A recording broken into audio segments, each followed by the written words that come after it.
มาพี่น้องมาเบิ่งไม้ยูคาอยู่ประเทศไทยมาซื้อไม้ยูคาให้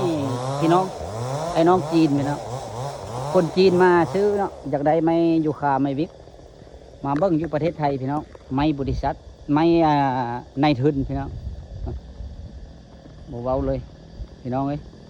โพแต่เขาปลูกแต่ปีใดอันนี้เขาปลูกแต่ปีใด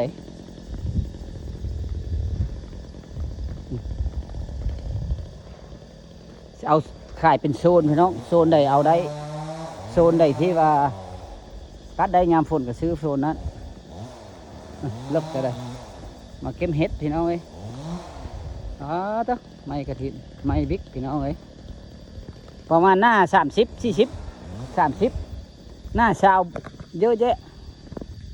หน้า20นี่เยอะแยะพี่น้องเอ้ยมาตัดโซนนี้ละ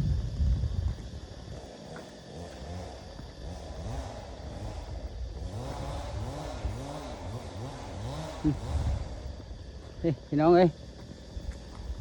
จ้ะมันก็ได้มี40 50 เม็ดแล้วกระโดดไม้แต่ปีใดพี่น้อง